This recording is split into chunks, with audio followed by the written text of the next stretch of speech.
I think that one of the most important mistakes that then generate huge risks is that most of the people or most of the companies they think that when they automate, the process is not going to change. It's going to be the One big thing that we see in the market today is that there is a lot of people telling customers that there is solutions that are 100% safe. And this is really something where I want to break this belief that there is any solution that is 100% safe. There is no risk-free solution. Yeah, I was going to add, thinking big and starting small. I would say have this clear master plan in mind of where you want to go to. Split that master plan into bite-sized chunks, phases that you can deliver. For me, the main sentence to define this podcast would be that a sentence I told you before: the better way to ensure the reliability and efficiency is designing with safety in mind. Well, I think there's this concept of the robot and the system of robots and other machinery and so on. And it sounds to me that the robot itself, you buy it with certain capabilities, safety capabilities and so on. It has a defined specs, but a lot of the risk comes with how do you build the system. Welcome to the Mobile Robot Directory Podcast, your guide to the world of autonomous mobile robots and automated guided vehicles. Join us as we explore the latest in mobile robotics, with industry experts offering insights and tips for enthusiasts, professionals, and newcomers alike.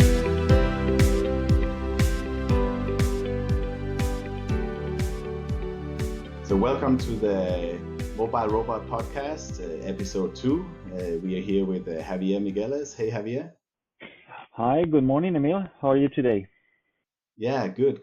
What's our topic today, Javier? Our topic today is about risks. That's one of the most important topics in this mobile robotics industry. So we are going to see how we can mitigate risks in mobile robotics projects. Very good. So we have several guests today. Let's say hello. We have from Agilox, Lukas. Will you please introduce yourself? Yes. Hello, everybody. Thank you for having me. I'm Lukas. I'm country manager for Agilox in France, and I'm really happy to take part in this discussion today. And Juan, if you can introduce yourself. Hi, Emil. Nice to meet you. This is Juan Velasco from SIG, Spain. I am the industry manager from AMR and AGV market in Spain and Portugal. Yeah, wonderful to have you on. And finally, we have also Mark. Hey, morning, Emil.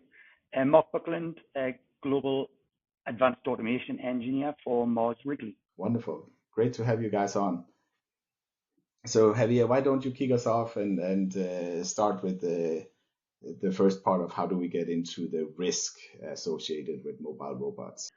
So actually, when we were preparing this podcast, we were having a discussion, Mark and me, about what is risk exactly, or where can you find risk? Mark, where can you find risks in a mobile robotics project? I think there's lots of risks. I think for me, one of the biggest risks ultimately is knowledge or lack of knowledge, because I think that underpins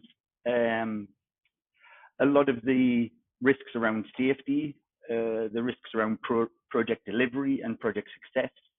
And I think without the correct knowledge, it's difficult to mitigate the risks that you find. And there are risks, with layout, for instance, with integration into existing systems within the plant. But I think knowledge is one of the things that underpins that. Excellent. And Lukas, as a robot vendor, as opposed to Mark, who is deploying robots, you guys are selling robots. Do you see it the same way, or what kind of risk do you see when you go out with?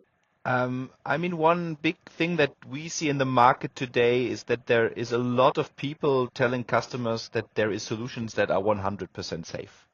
And this is really something where I want to break this belief that there is any solution that is 100% safe. There is no risk-free solution. What is really important to understand, and I think this is where I have to join Mark in his opinion, is saying educate yourself about what mobile robotics can do and cannot do. Even if you have a 360-degree safety field, there are moments in the process where there is more risk and less risk. And especially you are living in a dynamic environment. If you go into a factory, you have handover stations, you have a palletizer, for example, and you can mitigate a lot of risks. But the zero risk does not exist. So I think, in my opinion, it's really important that we all try to be transparent about what our robots can do and cannot do, because only then can a customer make a reasonable choice for one or the other system. I think this is really important. It's all about education and knowing the limits of the solution that you are putting in place.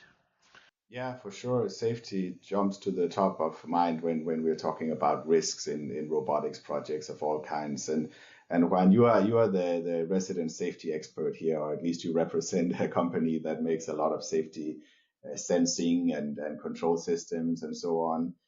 Can you tell us a little bit about how should we think about safety when we're deploying mobile robots? Is it just about choosing the right certified products, or is it more complex than that? Yeah, from my point of view, it's essential to focus on three pillars in an AMR project. One of them would be risk assessment, as Lukas told you before, design for safety and standard and compliance to ensure that safety, reliability, and efficiency of the project. I try to explain what I introduce. An effective risk assessment to identify potential hazard in the AMR is mandatory, but we use to forget an evaluation of the environment where the robot will operate, the task it will perform and the interaction with humans. So we need to include this sensor to detect obstacles, for example, or emergency stop mechanism and so on. You need to ensure that the armor comply with the standards, but to achieve this, a risk analysis of both, not only the vehicle, but the installation is necessary. We assume that the AMR comply with the standards, but we also must to be sure that once the AMR is in the installation, the entire system is in accordance with the standards. Based on my experience, one of the most typical cases is not taking in account this environment where the robot operates, making the necessary number of vehicles without considering important factors of the installation, such as narrow aisles, curves, etc., where, for example, the speed must be reduced. When we carry out the implementation, we realize that the finite flow is not achieved. This implies a greater number of vehicles that haven't not been budgeted for, and at the end, conducting a risk assessment of the installation beforehand avoid this problem. I used to talk about that the compliance to the relevant safety standards and regulations, such as the Machinery Directive and standards, ensures that the robot meets safety requirements and reduce liability risks. At the end, the better way to ensure the reliability of and efficiency is designing with safety in mind from the outset in this case. In the end of the day, we are now talking about all the risks related to safety, but what about all the other risks that may impact the project somehow? For example, what if the project is not well designed? What can you tell us about that? Yeah, no, I think, and that's why I was saying about the knowledge. I think that there's a knowledge element for safety, which Juan and Lukas went into in terms of understanding how to deliver a safe solution. But actually, in terms of there's issues around efficiency, around performance, around, do I have the right number of AGVs to perform the tasks? Is my layout the best design to get the level of efficiency I need? What are the risks in the layout, where I may have bottlenecks, dead legs, where AGVs are going one way. So those, and that's really where, outside of the safety perspective, getting an understanding of what the constraints are in the system and the layout, because my experience tells me that the layout is fundamental to the operation of the AGV from a safety perspective, but also from a performance perspective. And that's why I've seen a lot of issues where the layout hasn't been thought through and isn't the ideal layout for the operation of the system. I always say that 2-3 out of 10 projects finally do not work. So let's say that if you install 10 projects, in the end 2-3 are not really working. That's a global trend. It's not only here in Europe; it's all around the world. You can see many projects that finally they fail. They are not they are not executed and they are not working. Maybe after some time, but they are not working. Do you think, Mark, that a lack of study or a lack of assessment of the layout and the processes have a great impact in this lack of success? Yes, I would say so. I think that the study of the layout and the understanding of the impact that has a big factor on the success of the projects. And I think when you're first looking at a project, obviously you have a layout in mind and you do some sort of basic study with the supplier to understand numbers of vehicles. And then you can go into simulation and run a simulation model. But until you've actually got it installed and operating, it's very difficult to really understand how it's going to perform really in real life. And I've been involved in projects where simulation looked good, but then we've had to go back once the system is running and make some changes to that layout to further optimize it, because simulation is a simulation. So Mark, and it's a little bit going back to what Juan said as well. I think there's this concept of the robot and the system of robots and other machinery and so on. And it sounds to me that the robot itself, you buy it with certain capabilities, safety capabilities and so on. It has a defined specs.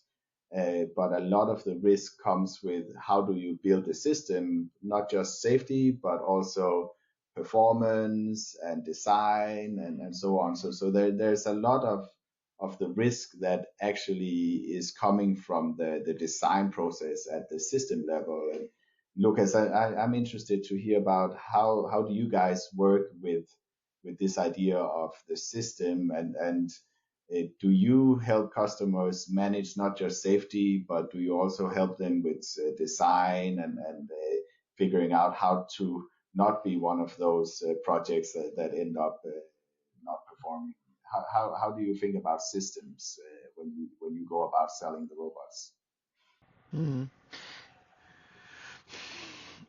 I mean, the thing that we see and we have seen in the past is that the coming from a world where you had a central fleet manager that distributed the missions to the first available robot and having certain constraints in terms of mobility, for example, the AGV having to do a pre-turn or do turns at certain points impacted performance quite a lot. And this is something where we think a bit differently because we don't have that kind of AGV logic. We are omnidirectional, so we are moving on the spot, which means that even in a very, very tight environment, we are able to turn quickly. So the whole calculation process that is done beforehand is being validated because there is less, I would say, a bit less traffic, and also this idea of having a swarm intelligence instead of having a fleet management means that the robots being able to communicate between themselves makes sure that the process runs a lot more stable. There is no single point of failure. There is all the robots collecting data in real time and being able to make intelligent decisions based on that. And I think this is a huge factor why the projects that we're deploying tend to work out very, very well. And what we also try to do is, obviously there's this kind of Excel simulation where you see the amount of flows, where you type in the average speed, etc. So you get a number that is already pretty precise, but we tend to do a lot more, especially in complex environments, is to really use a dynamic simulation. So sometimes we use FlexSim, we start to think about the ISAC environment, the Omniverse from NVIDIA, to really recreate the customer's environment and to see different scenarios and really being able to advise best practices for this special environment. Right now, the big constraint on this one that it's it's very, very work intensive. Putting up a dynamic simulation into a tool like FlexSim takes a week's work, maybe, for one expert. So this is really something that we cannot do for all customers, but from the time where you don't have 2 or 3 robots, but maybe 10, 12, or even 30, you need to have this kind of dynamic simulation to really be able, in a digital environment, to find the bottlenecks before you start deploying. Because when you're there with 30 robots and the process has not been thought out correctly, then you're going to have a big, big problem. So really this study phase is key, especially in big projects for us. Yeah, you get to work with a lot of different companies across many different industries, helping them to deploy mobile robots. What do you see any sort of common threads where you say, okay, this is where things most commonly go wrong? And what are the ways to avoid common pitfalls? And maybe you can touch upon simulation, which we have already heard from Lukas and from Mark, that this is one of the tools to de-risk already at the design stage. What else do you see as the things that create risk, and how do you go about mitigating those? I think that one of the most important mistakes that then generate huge risks is that most of the people or most of the companies, they think that when they automate, the process is not going to change. It's going to be the same. So I am just taking out the manual machine and placing an automatic one, and that's all. And that never happens. So when you go from a manual process to an automatic process, both of them are different. And I always explain this very easily. When you automate the sweeping process at home with a Roomba, you have to leave all the doors open. If you don't leave all the doors open, this is not going to work. And same thing happens in mobile robotics for industrial operation. So the process is going to change, and you have to take that into account. If you don't change the process, then automation is not going to work, or maybe it's going to be too expensive, so you're not going to make it. So I think that that's one of the most important risks or mistakes that happen today in industry. Regarding the simulation, to be honest, I am not a big fan of simulation, or I am not a big fan of giving the importance to simulation. I am more on the process side. You have to guarantee that the process is well defined and there are no things that you are missing. And then if you have done that correctly, the simulation is going to work. But if the process is not the correct one, forget about simulation. Even making simulation doesn't guarantee that that's going to work. And when I am talking about process, I am not only talking about the physical process, but about the IT process, where the information comes from, what information, and so on, and how that information is treated. Yeah, I would probably agree, Javier. In terms of the simulation, I trust. I would say I have a love-hate type relationship with the simulation. I think it's a useful tool to determine a relative number of AGVs and a potential performance. But the reality is, once you install the system into your manufacturing plant with your people, your manual trucks that may be still operating in the same area, those have a big impact on the efficiency. So actually, you only get the true result and the true performance when it's installed on site. And And then what we then tend to do afterwards is then maybe go back and relook at the simulation to update the simulation so that if we want to extend the system in the future, it's more realistic of what we can expect. But yeah, the initial simulation for me is maybe 70-30, something like that, in terms of its level of reliability, I would say, in my experience. For example, you mentioned the doors or the gates. The thing is that it's better to say, okay, from a process point of view, let's avoid all doors, or let's do something so that we do not depend on doors or gates, than waiting until you see in the simulation how that's going to work. Because most probably it's not going to work in the simulation as it's going to work in the reality. So it's better to take that into account in the process before than waiting for the simulation to say, yes, there's going to be a problem, there's not going to be a problem, and then you will be finding the problem. Because making 100% sure or 100% realistic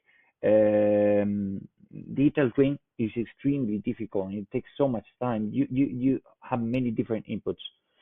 So again, for me, the process comes before, and it has to be very clear, and you have to be sure that you're doing everything in the correct way. And then simulation can guarantee, or can how would I say, can say, okay, yes, you have done it. So it can be a reassurance, but it's not.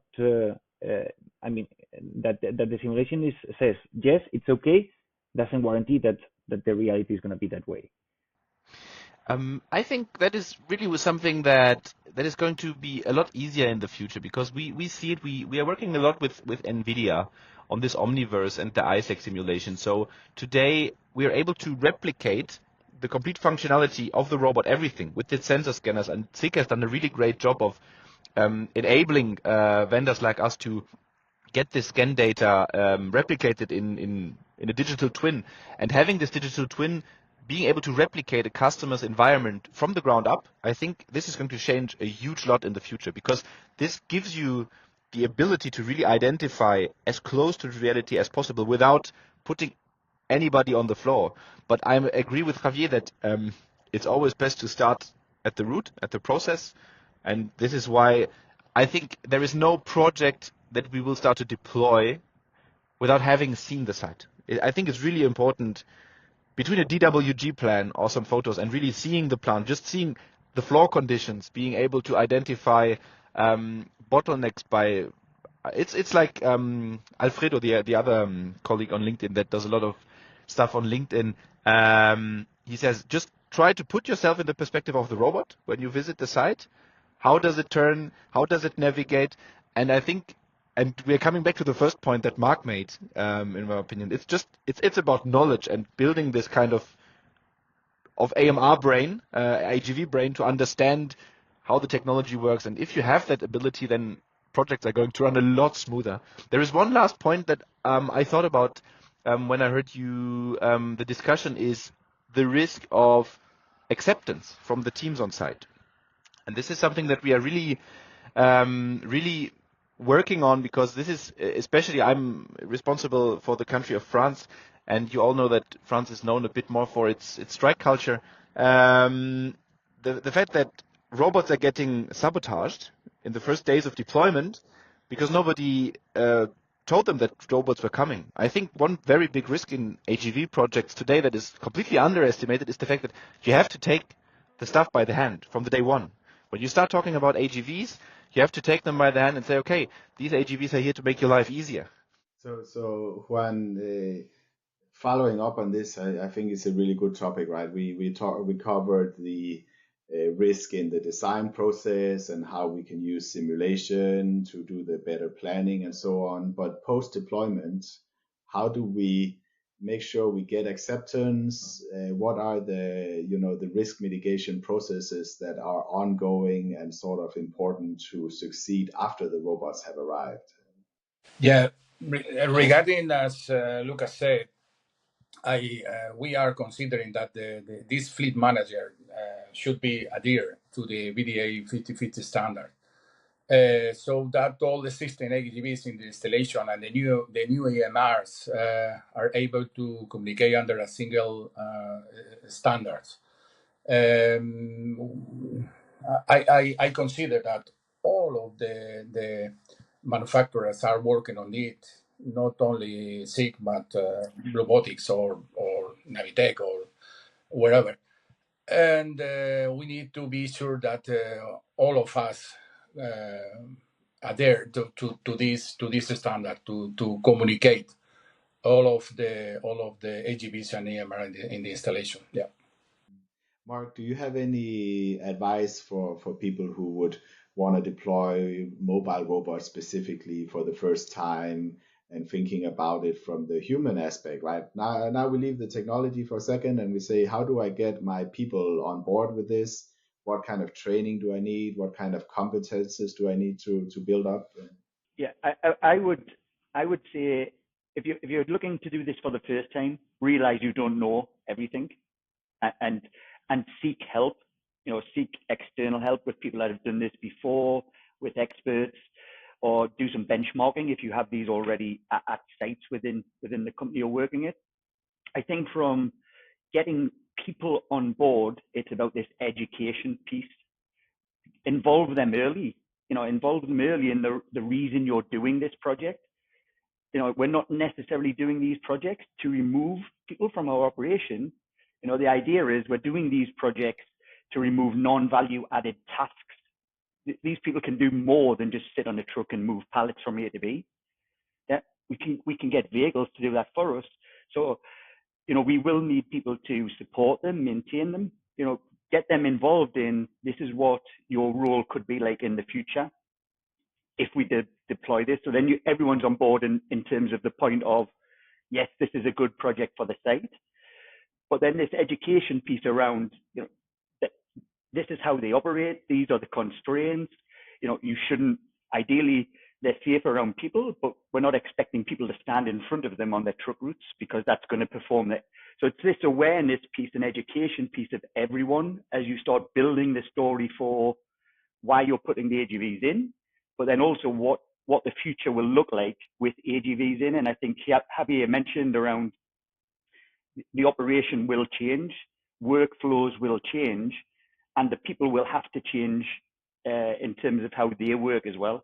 So it's really building that education piece from the very beginning, but getting the teams involved, especially those that are, the guys that are doing those manual tasks today, get them involved and get them telling the story to everyone else why it's the right thing to do. And I would add that it's very important to train people, because otherwise they are going to start saying, but why is the AGV or the AMR moving in that direction instead of, and they don't understand how they move or how they move in general. So it's very important to train them how it works and to say to make them understand, for example, that you cannot leave a pallet in any position. You have to be kind of precise, no? So involving the people and training the people is key. Not only the staff, but all the stakeholders around. But this is like any project that you may think. So you have to take into account all the stakeholders. So we covered a lot of ground here. We talked about safety. We talked about design, figuring out your processes and what are the impact of automation on your overall processes. We talked on simulation and so on. I think one thing that is top of mind when people deploy robots is return on investment and what is the expected economic value I'm going to get from my investment. And Javier, maybe you can lead us into this. How do I think about the risk of not achieving my expected returns, and how do I de-risk the sort of economic risk that is associated with a huge investment like this? I have a sentence that I am using a lot lately, which is, do not force automation. And there are so many people forcing automation. So if you don't see a clear ROI, then don't automate, really. Wait. Maybe you can do it later. So I would say that the first thing is all these people that they want to automate at any cost. So let's since the beginning, let's try to avoid that. Never force automation. So that would be the first thing. And the second thing would be, or the second comment from my side would be that it's important that you have into account all the costs of the project. And people think that the cost of a project is until the project is deployed, and it is not that way. So the project is going to last 5 years or 8 years, and you have to take into account not only the deploying cost and the cost of the AMR and the integration and so on. You have to take into account the maintenance cost. And for example, in many cases, you have to use the batteries if they are lead GL in 4 years, and that's important that you take that into account since the beginning. And I see people not taking that into account, to be honest. Mark, I'm curious what you have experienced on this as well. Yeah, I was going to add, thinking big and starting small. I would say have this clear master plan in mind of where you want to go to. Split that master plan into bite-sized chunks, phases that you can deliver. Is the way to start it. I think the question on ROI, and I agree with Javier, there's a lot of costs that go into an AGV project, infrastructure costs that maybe you may not have Wi-Fi, for instance. How good is your Wi-Fi? So those costs need to be into there. Integration into doors, if we need to integrate into doors, conveyors, lots of technical costs and infrastructure changes. Maybe I need to change my layout a little bit to make it more efficient for the AGV. Then you've got the vehicles, they've got the control system, installation, all of that. So make sure you have a good awareness of what the total cost is going to be. I think from looking at what the value benefits are, there's obviously an FTE benefit typically, whether that's contract FTE or just because you can't recruit the people. That's something we're looking at more. Actually, we don't have the people in a lot of the locations. So actually, it's not I'm saving an FTE here by putting an AGV in. It's actually I can't get an FTE to do that role. I can't get a person, an employee to come and do it. So actually I have a business continuity risk in some areas. So be aware that there's more costs, there's more benefits as well, quality benefits, inventory benefits, because I'm more in control of my inventory. I'm handling my inventory more efficiently. I know where everything is because an AGV is moving it. So training costs, because actually every time I have to bring someone in, I have to train somebody to do this task now. So there's lots of other benefits outside of what you may think the core benefit is as well, which all help into the business justification. So yeah, and we always look at that. Every company I've worked for that was deploying these solutions, ROI is important. It's an important metric, but we've always been able to look at more than just what we perceive to be the core benefit initially. There's lots more value that an automated system can bring if you really understand it.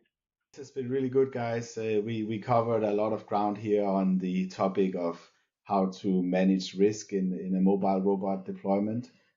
I would like to end us up with a little lightning round, just a quick answer to what is the number one thing that people should be doing to reduce risk. And let's start with you, Juan. What do you think is the number one thing that customers could do? Yeah, as I told you before, for me, the main sentence to define this podcast would be that a sentence I told you before, the better way to ensure the reliability and efficiency is designing with safety in mind from the beginning. I know that the project has a lot of different topics, but when we arrive to the project, to this kind of project, all of them are defining. Then we are focused on the safety from a safety point of view. Yeah. And for you, Lukas, same question. What is the number one advice you would give to people doing mobile robot projects to manage risk? Keep it simple and stupidly safe. I mean, it's all about the easier the system, the easier it is to handle. It's simple and safe. Don't make a science out of it and try to follow the let's say the at least the standards in terms of compliance. Don't go on anything that is not rated, and keep it simple. Excellent. How about you, Mark? I think it reinforced the point Javier made. Build your knowledge and your capability. Your knowledge, the knowledge of your people, and if you don't have it, use expert resources. The likes of the guys in this call. If you don't have the knowledge, go and get the knowledge, but build your knowledge and capability, because that will help you mitigate risks in a lot of the areas we've just talked. Yeah, and Javier, we saved you for last because we know you have a lot of ideas, and we want. What can you add to this? What is another thing that people should be thinking about? For me, design a good process and a good layout. And if you don't know how to do it, as Mark was saying, hire someone who has experience and knowledge. But that's the first part. And if you don't make the first part properly, the rest of the project is not going to work. It's just that way. There you have it, folks. It's been a wonderful podcast, and I want to thank all our experts for being here. And thank you, everybody. Thank you. Thank you for inviting me. Thank you. Thank you so much. You have been listening to the Mobile Robot Directory podcast. Each month on the podcast, our two host and co-founders, Emil Jensen and Javier Miguélez, talk to industry experts and take a deep dive into a specific subtopic within mobile robotics. If you haven't already, do check out the Mobile Robot Directory at www.mobile-robots.com. Thank you so much for tuning in. See you in the next episode.